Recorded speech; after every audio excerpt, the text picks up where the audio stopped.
wabarakatuh. Berjumpa lagi dengan saya Irianti dari SMA Negeri 2 Sebulu. Hari ini Ibu akan menjelaskan tentang kekuatan asam basa dari larutan.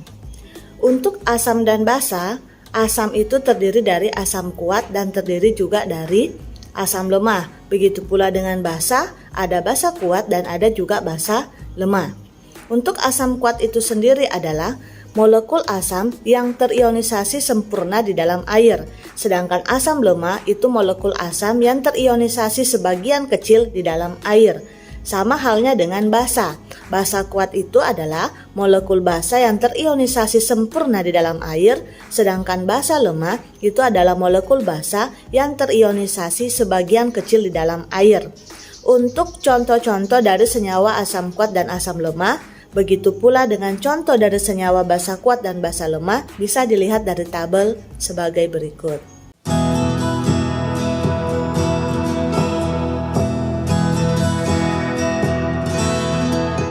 Kemudian, kekuatan asam basa itu dinyatakan dalam besaran derajat ionisasi dan tetapan kesetimbangan ionisasinya. Derajat ionisasi itu dilambangkan dengan alfa, yaitu perbandingan jumlah molekul yang terionisasi dengan jumlah molekul mula-mula. Sedangkan untuk tetapan ionisasi itu dilambangkan dengan K. Kalau tetapan ionisasi asam itu lambangnya Ka, sedangkan tetapan ionisasi basa itu lambangnya adalah Kb. Untuk tetapan kesetimbangan untuk ionisasi asam disebut sebagai tetapan ionisasi asam atau Ka. Sedangkan Kb sendiri itu adalah tetapan kesetimbangan untuk ionisasi basa. Berarti Ka atau Kb itu adalah tetapan kesetimbangan. Perlu diketahui bahwa asam kuat maupun basa kuat itu adalah reaksi berkesudahan. Sedangkan asam lemah dengan basa lemah itu adalah reaksi kesetimbangan. Sehingga yang memiliki Ka ataupun Kb hanya asam lemah maupun basa lemah. Untuk menghitung pH larutan, itu cara menghitung pH untuk asam kuat dengan asam lemah itu sama saja. pH sama dengan min log dikali konsentrasi H+. Sedangkan untuk basa kuat maupun basa lemah, cara mencari pH-nya itu sama dengan cara 14 dikurangi dengan pOH. Kenapa kita menggunakan angka 14? Karena angka 14 itu sendiri diperoleh dari min log dikali 1 dikali 10 pangkat min 14. 1 dikali 10 pangkat min 14 itu adalah tetapan dari kesetimbangan air atau KW. Karena pOH dan pH hubungannya itu diturunkan dari persamaan tetapan kesetimbangan air atau KW, di mana KW itu sendiri adalah konsentrasi H+ dikali konsentrasi OH-. Kemudian untuk mencari konsentrasi OH- dan konsentrasi H+ itu masing-masing rumusnya berbeda tergantung dia asam kuat, asam lemah, basa kuat atau basa lemah. Untuk mencari konsentrasi H+ pada asam kuat, rumusnya adalah molar dikali A. A sendiri itu adalah jumlah valensi asam. Sedangkan untuk mencari konsentrasi H+ untuk asam lemah, rumusnya adalah akar dari Ka dikali molar. Ka itu hanya pada asam lemah saja. Kemudian untuk basa kuat, mencari konsentrasi OH- itu sama dengan molar dikali B. B sendiri itu adalah valensi basa atau jumlah OH- pada senyawa tersebut. Dan untuk mencari Kb-nya itu sama dengan akar Kb dikali molar.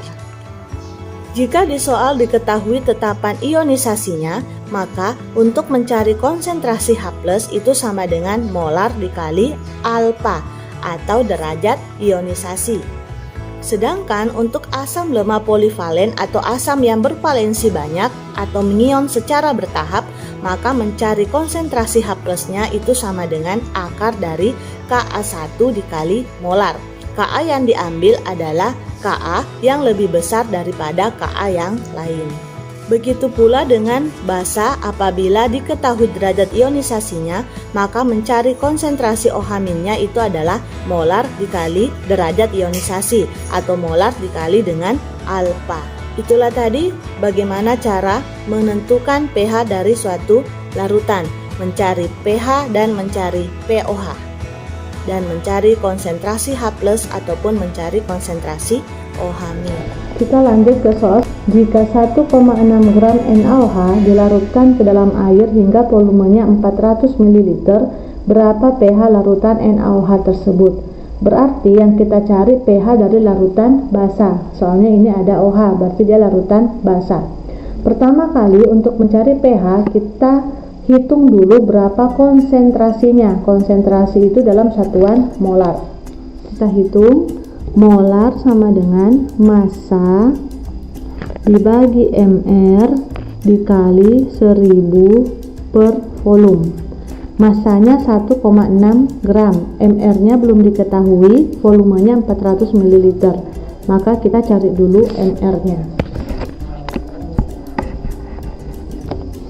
Mr dari NaOH sama dengan AR dari Na itu 23 ditambah O nya itu 16, kemudian H 1. Kita tambahkan 23 tambah 16 39 tambah 1 berarti 40. Kemudian kita masukkan ke dalam perhitungan molar sama dengan massanya kan 1,6. Kita bagi dengan mr nya 40 dikali 1000 per volumenya 400. Jadi volume dari larutan tersebut adalah 400. Sama dengan ini 2,5, kemudian 1,6 dibagi 4, ini kan 0,04. Berarti 2,5, berarti ini 10, 1, 2, 100 ya, 1, 2, 3, berarti 0,1 molar. Berarti hasilnya adalah 0,1 molar. Setelah itu 0,1 kita buat menjadi 10 pangkat min 1. Karena ini adalah basa kuat, dari mana kita tahu bahwa ini basa kuat? Karena tidak diketahui KB nya, berarti dia basa kuat. Maka mencari konsentrasi OH min dari basa kuat itu adalah konsentrasi OH min adalah molar dikali B nya. Molarnya kan 10 pangkat min 1. Jumlah OH nya itu ada cuma 1, berarti kali 1, berarti saya 10 pangkat min 1. Berarti pOH nya sama dengan min log 10 pangkat min 1, berarti hasilnya adalah 1. Berarti pH nya adalah 14 dikurang 1, berarti 13. Berarti pH dari larutan NaOH adalah 13. Kita lanjut ke soal selanjutnya. Besarnya pH larutan asam metanoat 0,01 molar adalah 5. Berarti pH-nya 5, molarnya itu 0,01. Maka tetapan asam atau Ka asam metanoat. Berarti dari sini kita tahu bahwa ini adalah asam lemah karena ada Ka-nya. Baik itu diketahui atau ditanyakan. Nah, ini kebetulan soal ini ditanyakan Ka-nya. Berarti kita sudah tahu pH-nya, pH-nya 5. Sekarang kita hitung.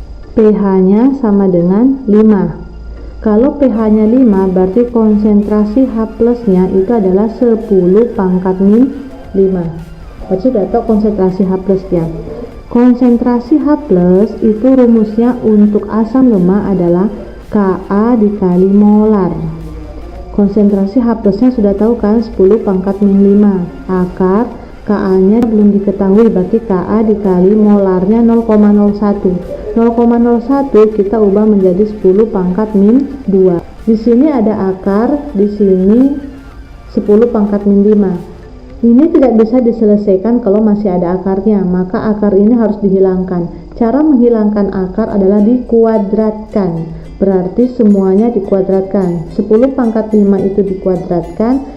Ka dikali 10 pangkat min 2 juga dikuadratkan. Kalau dikuadratkan maka akarnya hilang, maka sisa Ka dikali 10 pangkat min 2. 10 pangkat min 5 dipangkatkan 2 hasilnya 10 pangkat min 10. Ka dikali 10 pangkat min 2. Ka sama dengan, biasanya kalau saya itu membuat seperti ini, maka yang saya ingat dalam pembagian itu adalah yang sendirian di atas. Ini kan Ka berteman dengan ini, maka yang sendirian di atas temannya di bawah. Setelah itu kalau dia pembagian itu dikurangi pangkatnya. Berarti 10 pangkat min 10 dikurangi min 2. Berarti min 10 dikurangi min 2 berarti min 10 ditambah 2. Berarti 10 pangkat min 8. Min 10 ditambah 2 berarti min 8. Berarti hasilnya adalah 1 dikali 10 pangkat min 8. Berarti jawabannya D.